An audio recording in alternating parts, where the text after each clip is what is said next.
Hello everyone, welcome to my YouTube channel English flow.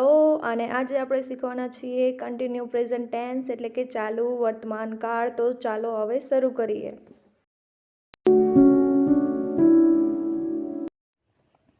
I am so excited to teach you because આ મારો favourite કાળ છે, કેમ કે આ કાળ એટલું ઇઝી છે. તમે ધ્યાનથી જો શીખશો તો આ કાળ તમને જરૂરથી આવડી જશે. તો આ કાળમાં વાક્યની અંતમાં આવતા શબ્દો એટલે કે આ બધા શબ્દો જો વાક્યની અંતમાં આવતા હોય તો તમારે સમજવાનું કે આ કન્ટિન્યુ પ્રેઝન્ટ ટેન્સનું વાક્ય છે. જેમ કે આવી રહ્યો છે, જોઈ રહ્યો છે, બોલાવી રહ્યો છે, સમજાવી રહ્યો છે, શીખવી રહ્યો છે, નથી આવી રહ્યો, નથી બોલાવી રહ્યો, નથી જઈ રહ્યો. અને ડેફિનેશન છે તે ક્રિયાઓ કે જે હાલમાં ચાલી રહી છે અથવા થોડીવાર માટે થઈ રહી છે. તો વાક્યની અંતમાં જો આવા શબ્દો આવતા હોય અને જો ક્રિયા ચાલુ હોય તો સમજવાનું કે આ કન્ટિન્યુ પ્રેઝન્ટ ટેન્સનું વાક્ય છે. તમને વાક્યની ઓળખ માટે આ શબ્દો ઉપયોગી થશે. આ ટેન્સના આપણા કીવર્ડ્સ છે now, at the moment, currently, right now, still, today, tonight, this week, this month, this year. તો આ બધા કીવર્ડ્સ કન્ટિન્યુ પ્રેઝન્ટ ટેન્સમાં ઉપયોગી થાય છે.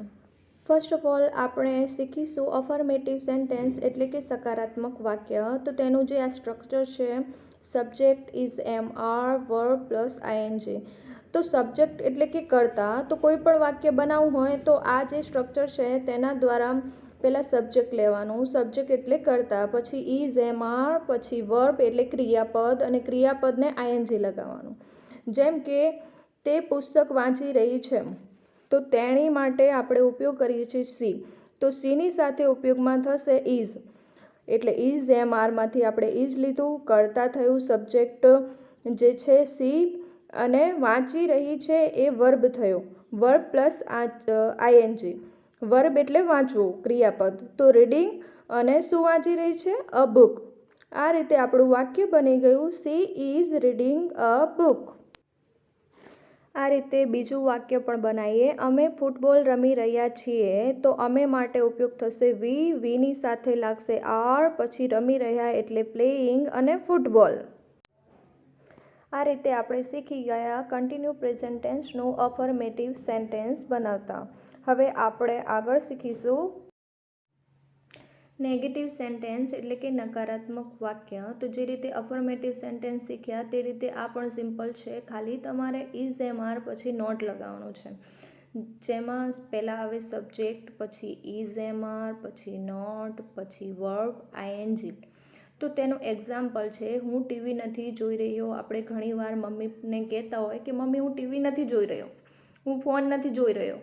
તો તેવા વાક્યને બનાવવા માટે આપણે સૌ પ્રથમ સબ્જેક્ટ લેવાનું. સબ્જેક્ટ શું થાય? સબ્જેક્ટ એટલે કર્તા.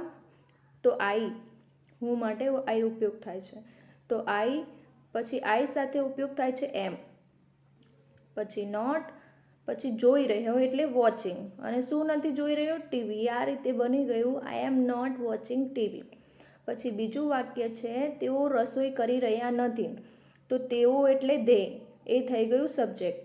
પછી દે સાથે ઉપયોગ થાય છે આર, પછી નોટ અને રસોઈ નથી કરી રહ્યા એટલે cooking. They are not cooking. બસ આ જ રીતે તમે નેગેટિવ સેન્ટેન્સ, ઇન્ટ્રોગેટિવ હોય કે WH વર્ડ હોય કે અફર્મેટિવ હોય, આ રીતે બસ પ્રેક્ટિસ કરીને તમારે શીખતું જવાનું છે. અફર્મેટિવ શીખી ગયા, નેગેટિવ સેન્ટેન્સ શીખી ગયા. હવે ટર્ન છે ઇન્ટ્રોગેટિવ સેન્ટેન્સનો એટલે કે પ્રશ્નાર્થ વાક્ય. તો પ્રશ્નાર્થ વાક્ય બનાવવા માટે આપણે જે ટુ બીના રૂપો છે ઇઝ એમ આર એને પહેલાં લેવાના છે, પછી સબ્જેક્ટ આવે, પછી વર્બ ને આઈએનજી. જો એક્ઝામ્પલ છે, શું તમે હવે કામ કરી રહ્યા છો? તો તેના માટે તમે માટે આર લાગે. તો આર પછી સબ્જેક્ટ થાય યુ અને વર્બ પ્લસ આઈએનજી એટલે કામ કરવું એ વર્બ ક્રિયાપદ થઈ ગયું. તો વર્કિંગ. અને હવે એટલે નાવ. આર યુ વર્કિંગ નાવ? પછી છે શું તે નૃત્ય કરી રહી છે? તો સી આવે, તો સી સાથે ઇઝ આવે. તો ઇઝ પછી સી સબ્જેક્ટ, પછી નૃત્ય કરવું એટલે ડાન્સ એટલે ડાન્સિંગ. એટલે વાક્ય બની ગયું ઇઝ સી ડાન્સિંગ. આપણે શીખીશું WH વર્ડ સેન્ટેન્સ. તો કન્ટિન્યુ પ્રેઝન્ટ ટેન્સમાં WH વર્ડ સેન્ટેન્સના વાક્યો સૌથી વધુ ઉપયોગમાં થાય છે. તો તે વાક્યો બનાવવા માટે જે રીતે આપણે ઇન્ટ્રોગેટિવ સેન્ટેન્સ શીખ્યા હતા બસ એ જ રીતે બનાવવાનું છે, પણ ઇઝ એમ આર જે ટુ બીના રૂપો છે તેની પહેલાં WH વર્ડ આવે. WH વર્ડ એટલે કે વોટ, વેર, વેન, વાય વગેરે. તો તેના માટે WH વર્ડ લેવાનું, પછી ઇઝ એમ આર, પછી સબ્જેક્ટ, વર્બ, આઈએનજી ને ઓબ્જેક્ટ. એક્ઝામ્પલ છે, તમે હવે શું કરી રહ્યા છો? તો સૌથી પહેલાં WH વર્ડ, તો શું એટલે વોટ. પછી તમે સાથે આર આવે તો આર, પછી યુ એ સબ્જેક્ટ થઈ ગયું. પછી કરવું એટલે ડુ, પણ ડુ વર્બ સાથે આઈએનજી એટલે ડુઈંગ, અને હવે એટલે નાવ, એટલે વાક્ય બની ગયું વોટ આર યુ ડુઈંગ. પછી તે પછી વાક્ય છે તે ક્યાં જઈ રહી છે.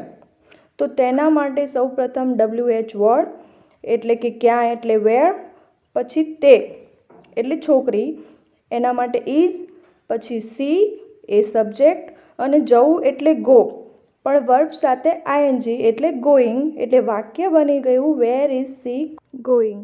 આ રીતે વાક્ય બની ગયું વેર ઇઝ સી ગોઈંગ. આ રીતે WH વર્ડ સેન્ટેન્સનું પોઝિટિવ સ્ટ્રક્ચર આપણે શીખી ગયા. And now this is our last one, WH word sentence negative structure with example.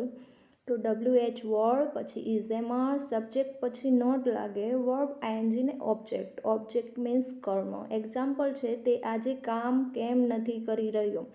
એના માટે WH વર્ડ વાય, પછી હી માટે ઇઝ લાગે, પછી સબ્જેક્ટ હી, નોટ, પછી વર્કિંગ ને ટુડે.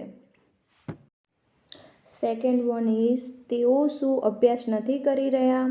તો તેના માટે પહેલાં WH વર્ડ, શું માટે વોટ લેશું, પછી તેઓ એટલે ધે માટે આર આવે, પછી સબ્જેક્ટ તેઓ છે એટલે દે, અને પછી નોટ લગાવવાનું, ને પછી અભ્યાસ કરવો એટલે સ્ટડી, પણ વર્બ સાથે આઈએનજી એટલે સ્ટડિંગ, એટલે વાક્ય બની ગયું what are they not studying.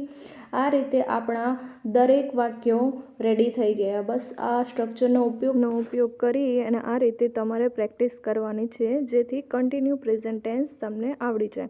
Okay guys, thank you for watching and please like, subscribe and share. Okay bye.